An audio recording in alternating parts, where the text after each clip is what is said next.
No norte da Itália, região do Piemonte, a meio caminho entre Turim e Asti, encontra-se Castelnuovo Dom Bosco. Saindo de Turim, a capital regional, de carro, uma viagem de pouco menos de 40 minutos leva você ao coração da região do Baixo Monferrato, onde Castelnuovo Dom Bosco, conhecido até 1930 como Castelnuovo d'Asti, se ergue em uma das colinas. A área, conhecida por sua bela paisagem, é composta por uma sucessão de colinas verdejantes, pomares, bosques ricos em trufas e, sobretudo, vinhedos centenários. São José Alamano, recordando sua infância, comentou: Nasci nesses lugares entre os vinhedos. Quando éramos crianças, íamos ver o que os viticultores faziam, por curiosidade, mas às vezes eles nos expulsavam, porque naquela idade só fazíamos travessuras. Mas o mieiro que tínhamos era um velho bondoso, que nos reunia e nos explicava as coisas. As origens da cidade remontam a 1160 e seu nome está ligado à presença de um castelo, o dos nobres Rivalba, que dominava a vila e foi destruído em 1395. Resta apenas uma torre que domina a cidade. Atualmente ela serve como campanário da igreja adjacente, dedicada à Madonna del Castello. No século XIX, Castelnuovo d'Asti era uma cidade rural que vivia da agricultura e da viticultura, resultando na produção de vinhos que ainda fazem parte do patrimônio econômico da província de Asti. As famílias de agricultores viviam em casas de fazenda de tamanhos variados, que compartilhavam uma característica comum: a adaptação do espaço disponível às necessidades do trabalho e da família. Os cômodos principais, a cozinha, os quartos, os estábulos ou os armazéns, sempre respondiam às necessidades de uma disposição mais conveniente e funcional.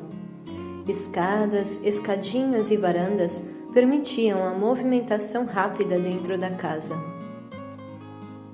Seus pais, José Alamano e Mariana Cafasso, irmã de São José Cafasso, eram cristãos exemplares e muito caridosos. Tiveram 5 filhos: João, Úrsula, Natal, José e Otávio. São José Alamano, o penúltimo, nasceu em 21 de janeiro de 1851. Seu pai era agricultor e passava a maior parte dos seus dias no campo, mas nunca negligenciou a família. Faleceu em dezembro de 1853, quando seu filho José ainda não tinha completado 3 anos, e cerca de um mês antes do nascimento do filho mais novo, Otávio. Sua mãe, uma mulher forte e trabalhadora, com uma fé inabalável, soube enfrentar e superar os muitos desafios de administrar uma família após a morte do marido.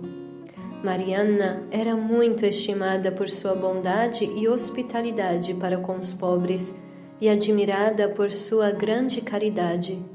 Aqueles que a conheceram a descreveram da seguinte forma: Mulher de virtude imaculada, como seu irmão José Cafasso, ela foi uma mãe exemplar, completamente dedicada à educação dos filhos, caridosa com todas as formas de sofrimentos e infortúnios, generosa e preocupada com o bem-estar dos outros.